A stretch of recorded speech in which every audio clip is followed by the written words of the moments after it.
My name's Riddhi Mukhopadhyay. I'm the director at the Sexual Violence Law Center. Riddhi truly is a leader, and she's the expert. If you need anything for sexual violence, she is the one you want to go to. Everybody's against domestic violence. Everybody is against sexual assault, but it's just so prevalent. Like 1 in 3 women are going to experience sexual violence in their lifetime, 1 in 6 men, and then 1 in 2 non-binary, gender non-conforming people will experience sexual violence in their lifetime. He has been trying to advocate to the legislature to change some of the laws regarding the domestic violence and other protection orders that are available to the public to make the petition easier for someone to navigate. She's worked on Court Rules Committee trying to make the forms for these protection orders more easily navigable. It's a complicated legal process, and she's helping to make it accessible to everybody. The legal system sometimes doesn't want to make the difficult decisions to protect survivors. This week, for example,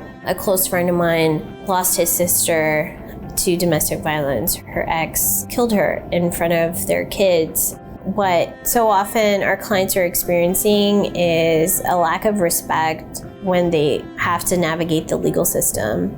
Seeing just how hostile the system can be in response to survivors coming forward, that's what motivates me to be at SVLC, to make sure that survivors have a path to justice and a path to accountability. Righteous rage is what feeds my soul and feeds me to do this work. She's trying to get detectives investigating rape cases in Seattle. What we're seeing around sexual assault cases not getting investigated, cases getting backlogged, are just another example of how, when it comes to gender-based violence, when it comes to sexual violence, these are just not priority areas for systems. It's gonna take a lot of undoing and a lot of self-awareness and self-critique to unthread that and ensure that our justice system really is free of rape culture. In my mind, I picture Riddhi being the national leader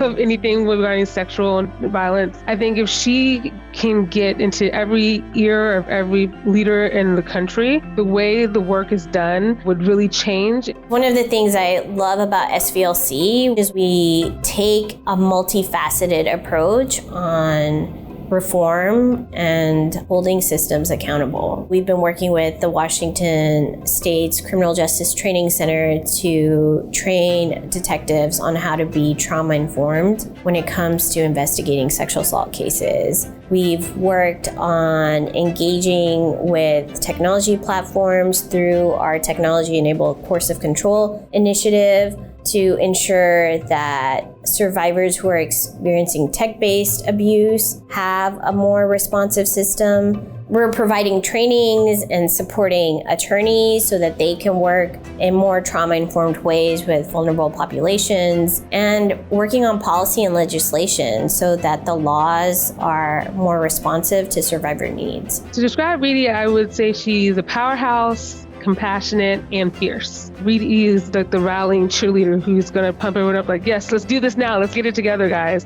She is warm and kind and funny, and she cares deeply about her clients. If there's someone she can't help, she tries to figure out a way, well, how can we help this community next time? I would love for there to be as many paths to justice as a survivor can imagine. We wonder why survivors don't report or why not as many survivors decide to come forward. And it's because the system doesn't respond. So by holding perpetrators accountable through this legal system, we can actually change culture. We need litigators. We also need policymakers, trainers, and mentors who are going to not only just change individual case law or individual statutes, but really change the culture. Riddhi, you are so deserving of this 2022 WSBA Apex Noam Maleng Leadership Award. Congratulations. All of my heart and care goes out to you, and continue doing the work that you do.